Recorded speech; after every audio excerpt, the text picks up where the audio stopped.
bag sa inyong suliran. Ang akong suliran. Kini ang akong suliran.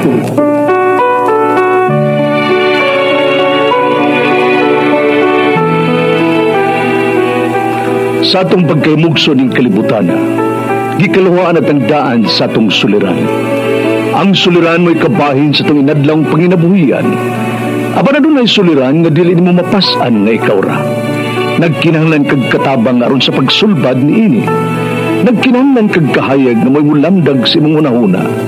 Ug tungod ni ini, natawag kini nga atong tulumanon nga naguluhan. Kini ang akong suliran. Kini ang akong suliran. Mga minugbong duwa nga matapos lang sa usa ka hugna. Mga kinutlog gikan sa mga suwat sa mga minahal namong tigpaminaw. Busa kung aduna kamoy suliran nga naggumon karon sa inyong galamhan. Suwata ka na og ipadala ning atong tulumanon. Kini ang akong suliran. Aron kabuhatan ka na og duwa sa kahanginan og pagatambagan sa mga bulawanong hunahuna. Kini ang akong suliran. Kini ang akong suliran. Sinumat ni Teresa Tirul Soria, ubos sa direksyon ni Ingrid Miss Iver Tudaso. Dalit kaninyo sa RMN Drama.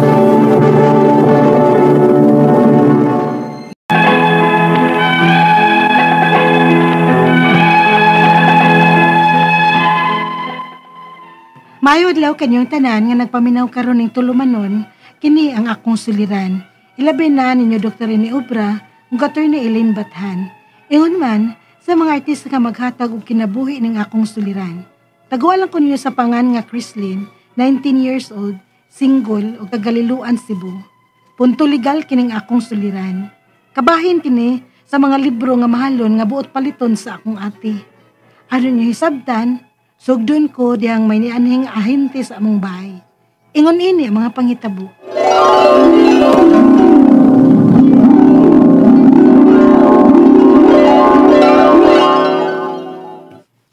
Chrislyn, mulakaw ko ha. Ikaw aning pahala sa mga pag-umangkon. O ate, pagdaglami inig uli nimo ti ha. Ikaw no, lupik pag yun mo yung mga pag-umangkon ni mo, uy. Manugon yun nga makadakog lami, ikan kong mulakaw. Siyempre no. Ikaw man gani sa una, sa gagmay pata. Ingon anak sa ni mama, manugon og sinugatan. Mas labaw gyud ka no. Ikaw gyud tuho ang mama. Basta mag-iningon anak na gani ka, ikaw gyud paminawong mama. Unya, ako'y imong paingnan ni mama, rundad-an gyud ka. Sa maod na siya. Ay, wa man sa tay laing suguon, ikaw raman. Dapat ya ate oy, maugyod ka. Ayo, good morning. Educational books na, ma'am. Unsa ko no? Uy, nanasad ka. Kada may mosinggit sa gawas ko nun si Tindar, akdayon. Sa ligdagan ka kwartada, kay abroad si kuya. Oh, kay basig, banana Q na na ba? Palitan na lang tamudaan og lami. Ayaw anak te. Kanang my French fries. Ay, makagasto yun tani mo. Huwag mo ipabantayon si mong mga pag-umangkon. Ayo. Kuha sa itong akong bag, Crispy. Arion ko na rin nangayo og pangatahuran. So kay baligya anak, uy. Murag may nangayo og katahuran, Chrislyn. Ay, ito na si ate pa. Yan ang giatubang. Oh, nagdakamanggulan ng bag ni ate nimo. Oo, yan man kong gisugo. Kay basig diretso na lang siya glakaw, human niya og atubang ng bisita sa gawas. Ambot oy kuno si baligya anak. Baligya? Na maligya? Oo, mura pa. Kay may gisinggit man to nga murag iyang baligya. Ayaw na ihatag ng bag si mong bagwang. Kay mo palit sa naana ron. Bisan unsa na pamalit to nana. Badara ba gidadayon siya? Mabudi akong giingon niya pa. Ako sang arion pa. Basig umulakaw na si ate. Kinahalanon niya ni iyang bag. Books, ma'am. Educational kaayo ni. Ang mga lessons ani gikan sa elementary ngadto na sa college, ma'am. Mao ba? Di jud ka tansi aning set of books nato, ma'am. Daghan yung makatunan ini mong mga anak, ma'am. Magamit palagi nila hangtod na mag-college na sila. Sige, mukuha ko ani, sir. Gamiton ni sa akong mga anak da. Uy, naram di ka da, Criseline, uy. Nikuha ko og mga libro, day. Gamit ko nun ni kayo, ingan si sir ay. Kaya ang leksyon ani, gikan pang elementary to college. Mao ba? Pila masad na, te? Ay sir, pila ganito sir? Kuan ma'am, kining 37,000 ang set ma'am. Ha? 37,000 ang set? Installment man na siya ma'am. Maong medyo mahal. 2 years to pay. Pero kung i-cash pa unta ni ma'am, mas mabarato pa. Ay, mao ba? Barato na di kayo ning akong deal ma'am. Sobra pa unya siya sa bawi sa posibleng makatunan sa inyong mga anak ma'am. Ini mga libro. Gamit kayo ni ilabi na kay mga module sa mga bata ron. Ate, mahala na, uy. Ay okay rin na uy, installment man sab. Duha ka tuig impason uy. Ako lang pasabton sa kuya nimo sa gawas nga maayo na kay nialang sa among mga anak. Di ba sir? Oo, ma'am. Ug kung reklamo sa sir ma'am, ako lang ipasabot. Ay, musabot ra lagi to oy kung ako'y mapasabot sa mas imong pagpasabot na ako ron sir. Kay katugong akong bana, gusto gyud kay to siyang may makatuna ng among mga anak. Asa man ko pirma ani sir? Ano lang ma'am? Ate, mukuha na gid ka ng libro ha, ate?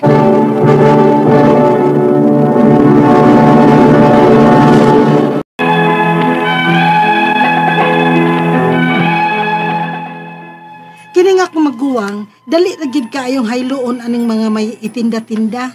Daling maluoy sa maninda ba? Pero maayo sab gyud noon kaayong manulti tong naghaylo ni ate nga mopalit sa ilang baligyang libro. May gipirmahan si ate aron deliveran na siya sa mga libro nga nag-worth of 37,000. Installment siya ug bayaran ni ate data-data sud sa duha ka tuig. Unya, Ha? Libro lang? 37,000? Grabe ha! Uy, di man gud na kay libro lang pa, set man na. Daghan man na. Ug maggamit pa unya na si mong mga apo hangtod na nga mo college na sila. ate, wa ba nimo mahuna-huna nga ang tanan nimong gustong makatunan karon nana sa internet? Gani! Usay kami tanay niyo gipataod nga internet di ay. Nga nagpataod maghamuan ng kuan para sa inyong module-module ron sa klase. Nga pagtuon, tungod ng pandemic. Ha? Kamahal. O, usa pa sad pi, ang tanang gusto mong makatunan karon, i-Google raman na. Bisag unsay imong ipangutana sa Google, naagi tubag ana. Ug nga naman kinahanglan pa man kaanang set sa libro ate, uy, mahal kaayo. Ay, kuan man good. Murag ingon man gud tong salesman good nga aron kuno dili ma-expose ang mga bata sa mga cellphones ug internet karon aron makalikay anang radiation. Ay ulag ate. Gusto pud to siya. Pero maayo man ug sige gyud babad ang mga bata sa ilang mga cellphones nga di man. Unya ra man ug doon na sila ansiran. Ang makadaot sa bata ti kay napasagdan nimo og tagpila ka oras nga mobabad sa ilang mga cellphone kay nagduwa na og online games. Pero para online class, okay ra na ti uy. Cellphone na lay gamiton. Dali pa ang tubag kaysa magsigi kag pakli-pakli anang libro. Bitaw so. Ang tanawon ta lang uy kung makauyon ba ko sa mga libro nag-deliver. Unsa?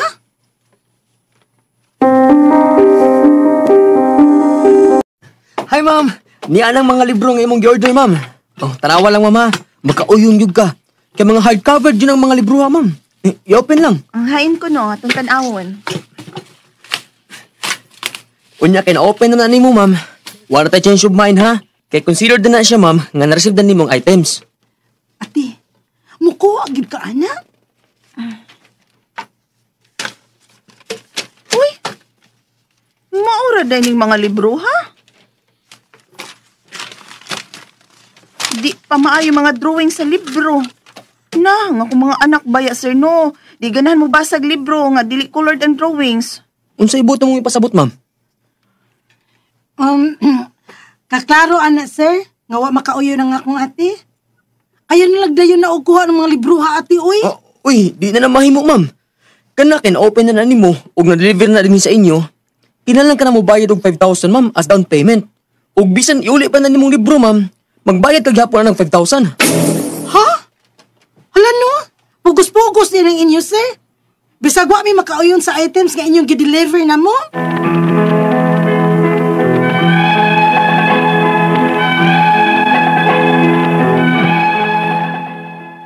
Wagid ko makauyon sa gisulti sa ahente o kolektor sa mga set sa libro nga gusto untang kuhaon sa akong ate.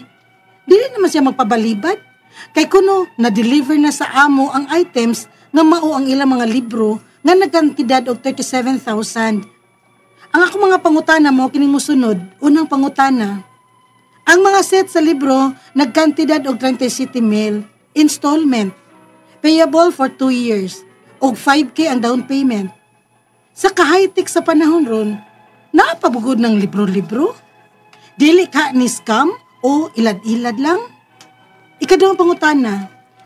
Kung scam man ni, pwede ba ni namong idol sa mga barangay o mo reklamo mi kung ugaling balik-balikan nila ang akong ate sa bahay o pugson gyud nila ang akong ate og pabayad ani? Ikatulong pangutana. Dili na lang unta dayonon sa akong ate ang pagkuha sa mga libro nga na-deliver kay nausab ang iyang huna-huna pagkakita niya sa mga libro. Obligado ba mo bayad ang akong ate og 5K nga down payment bisag dili niya dayonon kay na-deliver og na-open na kuno ang mga libro? Ikaw pa to kitapusang pangutana. Nakapirma ra ba ang akong ate aron i-deliver na ang mga libro nga iyang gi-order sa nagsuri-suri ini sa amo? Makasuhan ba nila ang akong ate kung dili niya dayonon pagkuha ang mga libro? Palihog, tabangi og tambagi ko. Kini ang akong suliran, Crislin. Mayong adlaw mga sukintig paminaw, kini si Attorney Elaine Bathan ug ako ang mohatag ninyo og tambag, tubag, solusyon, kalinawan sa inyong mga pangutana o problemang may punto legal. No personal, mga problema na to sa to ang pamilya, to ang kabanay, kapikas, kaila, higala to mga silingan at mga emotional nga mga problema, kinsa ng mga nasubo din ha, kinsa ng mga gibuwagan, kaway-kaway naman dyan, di ba? Sige lang, good. Ayaw lang good kahapon, ay lang nagdibdiba, napay lain, napay daghan, sila di ilang na, ablihilan ng bintana, no? Naalang, panambo lag balik, makitaan na lagi ka, no? Makaplagan na lagi yun ka. Of course, ato ang mga medical nga mga concerns, naagyod ako ang partner nga si Dr. Rene Obra. So, ayaw na mo pagdugay, ipadala ang inyong suwat sa suliran_612@yahoo.com or sa atuang Facebook account nga kiniyang akong suliran official writers page. Pwede sad atong ipadala sa 3rd floor, Jose R. Martinez Building, Osmeña Boulevard, Cebu City. Lain-lain o klase-klase yung pamaagi ha kung unsaon ninyo pagpadalang inyong mga suwat o mga suliran diri namo na mga maingon nga hala di man na tinuod oy di man na basahon uy daghan kay mig madawat suwat uy unya amo ginagihinay-hinay ang usara man ka drama ato ang madungog no matag adlaw unya pila ka buok ato ang madawat no nga mga suwat from our letter senders. But sige lang, paabot lang, basin sa sunod, inyo ng suwat. Ang inyong mapaminaw, inyo ng suwat ang mahatagan og drama sa kahanginan. Shout out sa tanan nga mga avid listeners nato labi na din ha sa Mapanadtaran Karkar. Kay si Angie, si Lou, si Berna ug si Furley, labi na pud si Ites. Kusog kay na sila maminaw nato din ha no. So greetings and thank you kaayo kay nakighimamat ko ninyo, nakita tamo and lipay kaiko ang ato apong mga higala silang Gege, si Loloy, si Lino Villacura sa Mangyan, Sibonga. Ug dinha sa Danau no, sa Barangay Baliang silang Lilibeth Almaden, Luisa Loreto, Fermin Abiar, sa Tuburan pod no in Danau, Helen Malabon, Jujet Roca, Angela May Peñas, Nikki Roca, Judeline Roca ug si Angelo no. Sa Cambanay Danau silang Irene Escoton, Irene Batukan, Ivy Jane Langido, Heidi Kamansi ug si Lira Torrejas. Greetings also to Mr. Marlon Bernales din sa Tingob, Mandaue City. And special mention sa mga staff no and mga employees din ha sa M. Luwilier Camotes Farm. Labi na kang Ate Erlinda Kabahog. Ug salamat kaayo sa inyuhang mainiton nga pagdawat namo din ha sa Camotes. Labi na sa ako ang friend nga si Jaja ato ang Zumba instructor. Salamat kaayo kang Ate Erlinda no ug ang mga staff din ha sa Luwilier Camotes Farm. Thank you kaayo of course sa tanan nato mga likers and followers sa kini ang akong suliran official writers page. Pwede sad ko ninyo ma-follow sa ako ang Elaine Bathan nga Facebook page, Attorney Elaine sa Instagram ug Attorney Elaine ATTY sa Twitter. Okay? Letter sender na to. Uy, taga Liloan, Cebu. Hello, no? Consultant ko din ha sa Liloan. So maayong adlaw ninyong tanan din ha. Live, love, Liloan. Greetings to my best friend, Mayor Cristina Garcia Frasco and Congressman Duke Frasco. No, hello ninyo din ha. And nisuwat ni ang ato ang letter sender. Letter sender na to, taguon na to sa pangalan nga si Chrislyn. Uy, bata pa man si Chrislyn. 13 years old, no? Diday 13 oy 19 years old, no? Punto legal kuno ang iyahang pangutana of age today oy 19, no?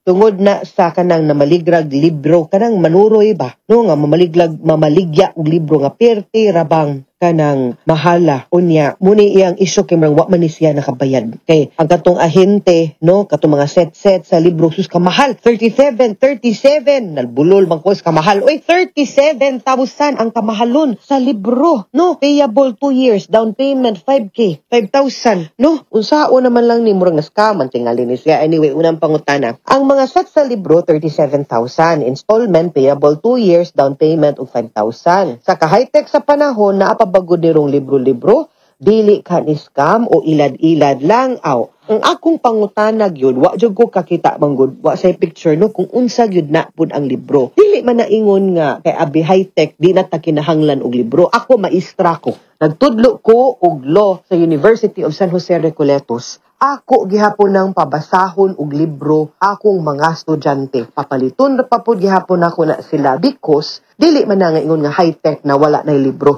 Lahi sad gyud, no? Naamang ko'y kanang gitawag gani nga Kindle, mura na siya iPad, mura na siyang tablet, pero ang sud ana niya ma-download nimo na kanang gitawag na tong e-books or electronic books. Unya, mura sa jud sa papel pero sa tinud-anay lang, ako kung imong pangutan-on, lahi gyud ang feel no sa libro kaysa sa kanang mga e-books. Unya, para nako no gamit pa gyud naapag yun no ang mga libro. So ang akong tubag ani magdepende pud unsa sad nga libro. Kay kung magamit sa klase no and major siya nga reference or kanang mga encyclopedia unya updated sad siya na issue or na publish no latest edition, then gamit sad gyud siya no as a reference kung ingon ana magamit gyud. Pero kung dili na lahi na outdated na unya na ay major source nga gigamit sa school secondary kana pwede pa na siya nga mahimong e-books lang kay secondary raman no research purposes lang kana pwede rag mga electronic lang no or ma-download na nato sa internet. Actually kanin ani depende nimo. Di ko kaingog scam or ilad-ilad lang kay wa man ko kakita sad gyud kung unsa nga libro. So magdepende. Kay kung major nga book magamit katong mga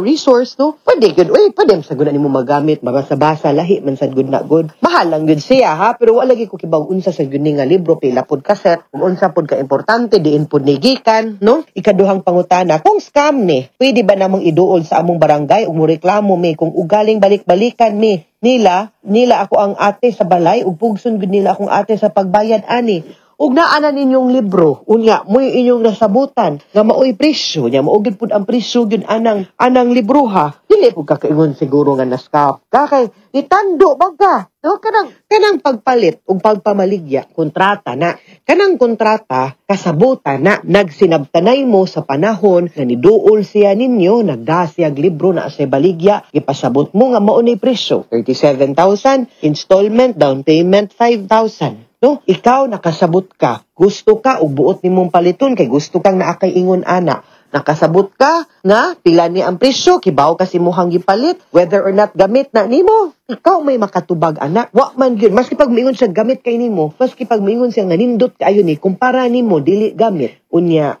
kanang wa siya bili or di ka ka-afford, then di man gyud ka tinuod gyud mo palit. Naa man gyud na nimo, wa man kapugsa. Wa mang kaluba para palito na voluntary man na karon kay ni change lang ang imuhang mind or naglisod na ka dili man na ingon ana kay katong panahon nga nitando ka nagkasabot man mo di ko makaingon scam na no.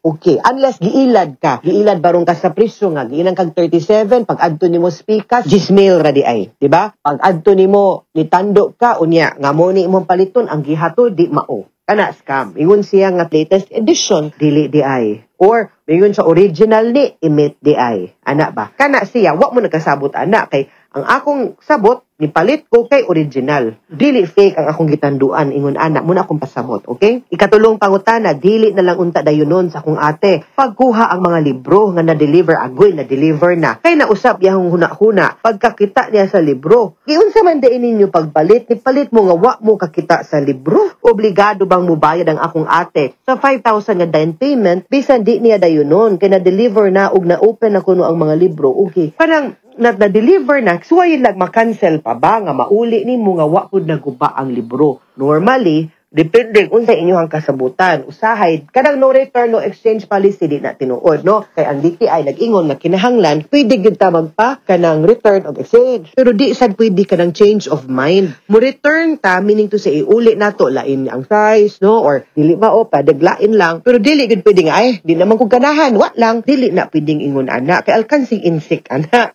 no? Dili na ingon ana kasayon pod pagpamaligya. Makaguba man na sa komersyo kung ingon ana ta. Madaot man pod ang ekonomiya nato kung ingon ana pod atong batasan, no? Pada ta ka exchange pero usahay dili pod na kanang change of mind. Mao gyud na ang pasabot anang dili pwede ang no return no exchange nga policy, ha? Pero ang akong punto, pwede sa gyud nimo suwayan og storya nga wa man ablihan tinuod. Pero box ramani, mailisan ramani, wa man ni nadaot, mahimo ba? Unya, pwede siguro mauli ta, paalkansi lang tagamay. No, ambil lang tong 4,000, ang 1,000 na lang, dihibilin lang na diha. Kahasol o kahago baron. Or, kinakagasto na mag-delivery fee, basin pwede bayaran ninyo tong delivery fee kay kamo may nausab huna-huna ana ba siguro give and take lang no mahimo na siguro ng ingon ana. Ikaupat ug katapusang pangutana, nakapirma ra ba akong ate aron i-deliver na mo lagi ni aron i-deliver na ang mga libro nga iyang gi-order sa nagsuroy-suroy ini namo, makasuhan ba nila ang akong ate kung dili nila dayonon pagkuha ang libro? Makasuhan in a sense nga kanang kung di nila dayonon og kuha, na-deliver naman ka ang libro, no? Kung na-deliver na ang libro, good as obligated na gyud ka unless makistorya ka na imong kansilahon. Imong ingnon nga dili na ka, unya imuha ng ingnon nga lahi na dili na kay maglisod ko. Siguro amo alam pa ning kamutan nga kanang makuhaan lang ni gamay, no? Kaning sa down payment or kung wa pa gyud mo naka down payment, no? Sige, imo yun nga, di na lang, amo na lang ning iuli, kuhaan na lang ning balik. Or, to be fair, sige, paalkansi na lang gamay kay sus maalkansi kang 37,000. Diba? Sige na lang. Basta kay, maluwas ka nga di ka makagastog dako. Maluoy pugkas nagbaligya, kay, wa man pud ka siguro kanila ilara, no? Isulti man ka sila tinuod nga, mo ni nga libro, ikaw may nag-ingon nga, ay, wa din gamit nimo. So, ayaw pud sila pagpakasad, Ayaw, dili pud ta mo ingon, ana, ha? Mubalibad lang siguro tagtarong atong pasab, ha? Mga sukintig paminaw, hinaot unta nga na may nakutlo na pagtulunan karong adlaw. Kini si Attorney Elaine Bathan. Daghan kayong salamat sa inyong pagpaminaw sa atong tulumanon hangtod sa sunod nga sugilanon. Dinhiga pon sa to ang programa, kini ang akong suliran. Gikan sa RMN Production Center, Radyo mo Nationwide. Patak RMN, daghang salamat ug maayong adlaw. Mga higala,